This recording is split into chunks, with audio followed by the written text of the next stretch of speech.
말씀 오늘 5분입니다. 게네사렛 호수에서 광풍을 잠잠케 하신 예수님께서 호수 건너편 거라사 지역으로 들어가시죠. 거라사는 10개의 도시가 모여있는 데카폴리스, 데가볼리의 한 성읍입니다. 이방 땅이죠. 그 이방 땅에 살고 있는 한 귀신 들린 사람을 구원하시기 위해서 호수 저편으로 건너가자 그렇게 말씀하셨고요. 그 호수를 건너느라고 광풍을 맞기도 하셨습니다. 그 광풍을 잠재우시고 드디어 거라사 땅에 들어가십니다.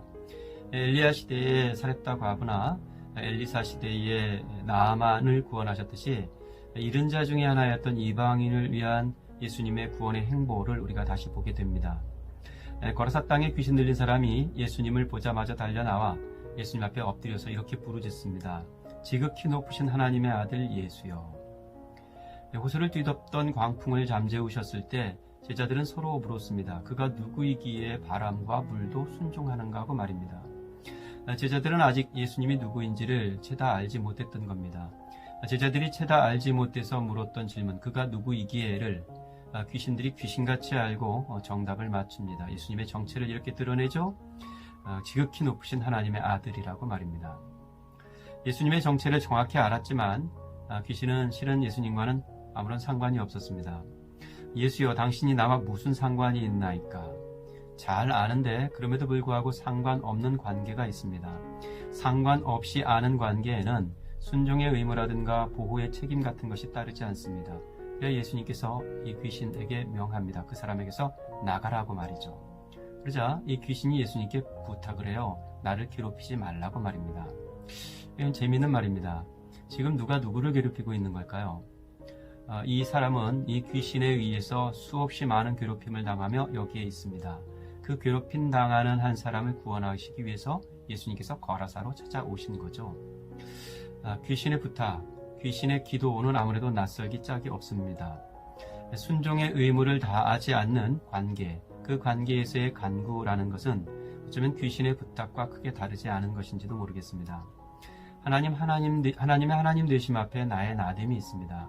하나님의 아버지 되심 앞에 나의 아들됨이 있고 예수님의 주님 되심 앞에 나의 종됨이 있습니다. 예수님의 신랑 되심 앞에 우리의 신부됨이 있는 것이죠.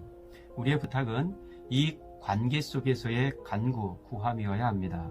먼저 그의 나라와 그의 의를 구하라 하셨던 예수님의 말씀이란 바로 그걸 뜻하는 것이겠습니다. 순종 없는 자리에서 바람만 크지 않아야 하겠습니다. 예수께서 귀신의 이름을 묻습니다. 귀신은 군대, 레기온이라고 이름을 밝힙니다. 레기온은 5,000명 이상이 넘는 군인들로 구성된 로마 군대의 가장 큰 조직입니다. 많은 귀신, 센 귀신, 큰 귀신이 들었다는 거죠.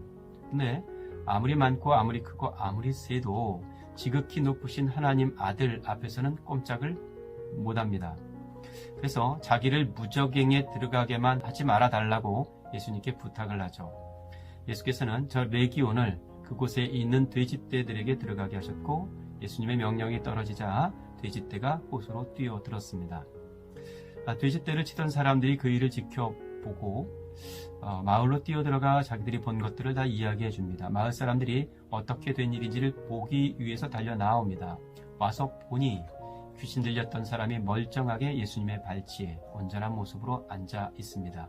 그걸 다 본 후 이 마을 사람들은 예수님께 이렇게 부탁합니다. 제발 이 마을을 떠나달라고 말입니다. 돼지 수천 마리가 순식간에 물에 빠져 죽었습니다. 같은 일이 또 생기면 밥 먹고 살기 참 어려워질 게 뻔합니다. 그들은 돼지를 지켜야 했습니다. 한 사람의 구원보다 수천 마리 돼지를 더 귀하게 여기는 게 어디 저 거라사 지방의 마을 사람들 뿐의 이야기일까요? 예수께서 배에 올라 돌아가시려고 합니다. 귀신 들렸던 사람이 자기도 따라가겠다고 말하죠. 하지만 예수님께서 그를 돌려보내시면서 이렇게 말씀하십니다. 집으로 돌아가 하나님이 내게 어떻게 큰 일을 행하셨는지를 말하라. 그 말씀을 듣고 이 사람이 자기에게 하나님께서 어떻게 큰 일을 행했는지를 성에 알립니다. 하나님의 은혜를 받았다고 모두가 다 신학교를 가야 하는 건 아닙니다. 예수님께서 행하신 큰 일, 내 안에 행하신 큰 일을 전할 곳은 돌아간 집이고 또 다시 발 디디게 하신 삶의 터전입니다. 등경 위에 걸린 등불은 이곳과 저곳을 가리지 않고 불을 밝히는 겁니다.